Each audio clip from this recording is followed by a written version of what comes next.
đội nhà máy Hoài Anh với Yên Tâm nên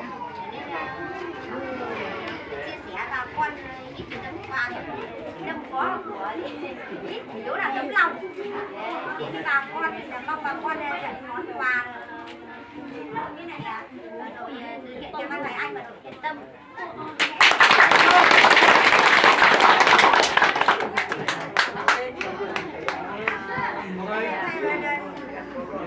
Cái là đọc tên từng gia đình một rồi là tên nó là gì đó? Thế nó xóa gì đây? Thế nó thì sẽ ký một tại. Anh đó là ký xóa tùng rồi ý tùng. Là tùng gì?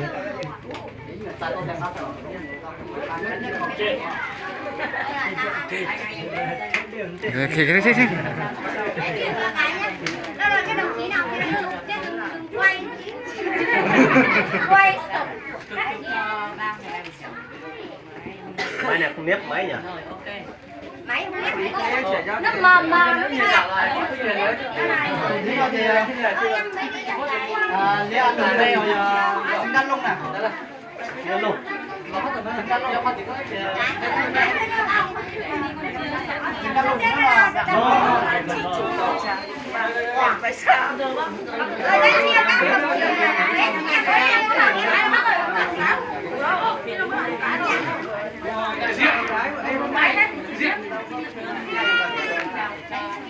nào anh cầm điện thoại cầm Xin lên. quay nhìn là màn hình một cái thôi rồi ok giá đi bê rồi Ra gì bê đâu rồi? giá đi bê á tao đi á chuẩn bị giá đi bê á con này hình như Nhiều lắm tôi. chụp hàng nãy giờ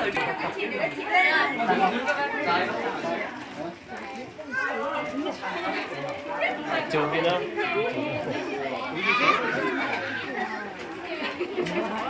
đó thứ rồi thứ rồi Nó tham rồi không? nhà đồng chí này cái xem con này mình nào đây xin được cho nhà đồng chí này lấy lên đây tivi tivi nhà đồng chí này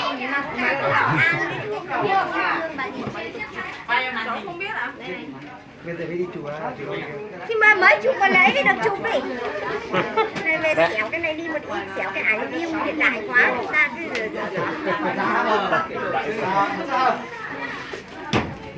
Chị tội xuống. này ấy cho chị chụp cho chị nhé Là chụp tiếp nữa chị.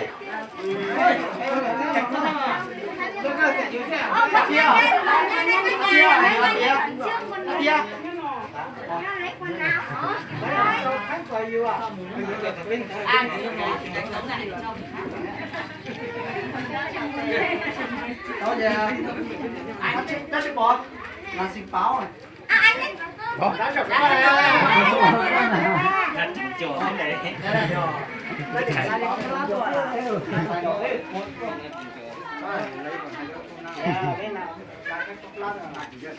Đưa thánh à? Việt thánh à? Cha thánh à? Đưa thánh nhá. Chứ giờ vừa của. Đá tủ vừa. Ở đây. Nó giờ cái gì à? Nó là bên này là nó có. tí vào con ở đây nhá tí đông đông mà giữ như thế này Dạ chị A giờ đá gì đó trên này. đây như thế này tí Lớn không? Đan. Lớn không? Đúng rồi. Đá gì à? Đá chua. Ba người đứng một còn người nào anh đi số à? Đá chua. đọc cái bài người mà ba người nhìn chị kia chụp cái nào chụp cái rồi là nãy yêu mà ôm không biết sao cái mà chị không xuất từ nãy giờ xuống đón đồ còn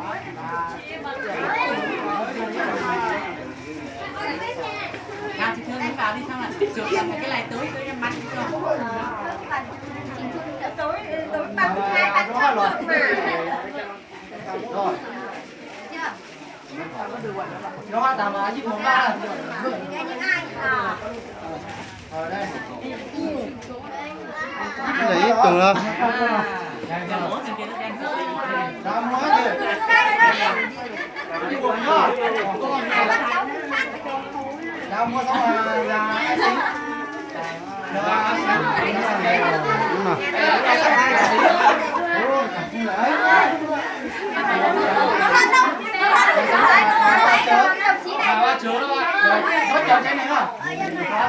Này này này.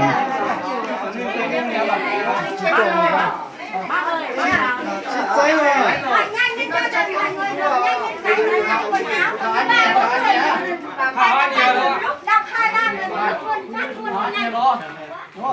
Cảm ơn đi ăn xỉa nhá. Dương đi chia quà đi cho bác vào tặng quà. Đi ăn xỉa nhá. Nhanh lên bác vào.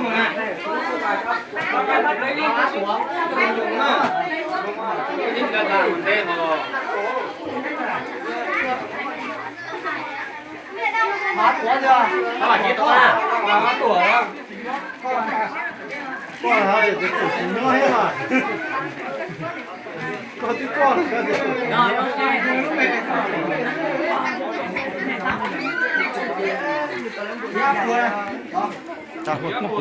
Quài tí sẽ. Đó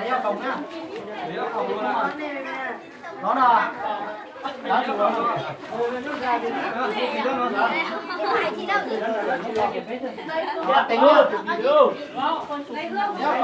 Tính.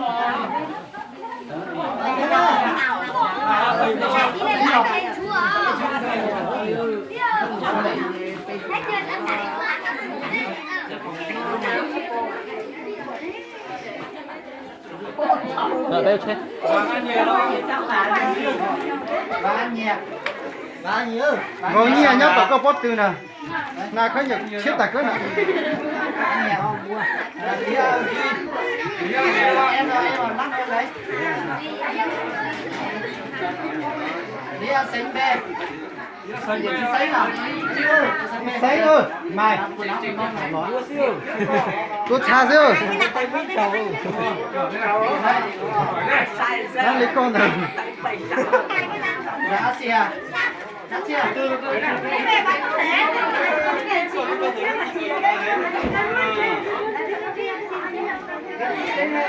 Rồi.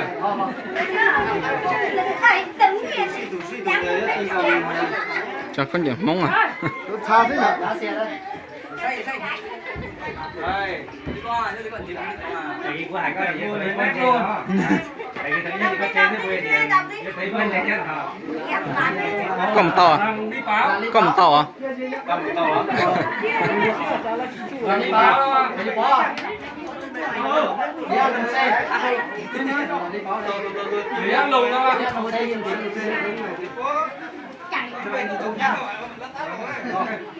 Đi ăn lùng xe này. Đi ăn lùng ạ. Đi ăn báo này. Đi ăn lùng xong rồi đi ăn báo này. Đi ăn báo ạ.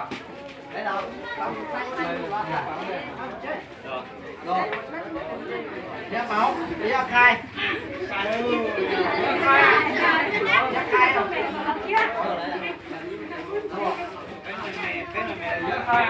Hào sai báo. Ghép khai xong hào sai báo. Hào sai báo ạ. Sai báo này. Đi hùng. Chú đây. Đi hùng. Em mà đây chung ăn gì đây, chung tàu trăng. Chung ăn thế à?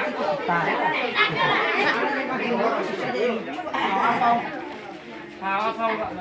Nè, lấy cho con kim. Đi ăn chưa? Đi ăn chưa? Chưa đi đâu. Đi ăn Khánh.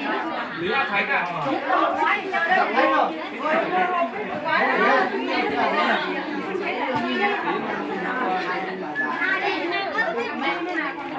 Là đi lên nhé.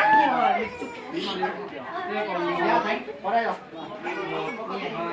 Còn ai nữa không? Cái này thì để đấy rồi để Giá ơ này. Má ơi không ạ? Má ơi có đây không? Vừa Khánh. Vừa Khánh đâu? Thấy nhá, đi ăn phòng đó.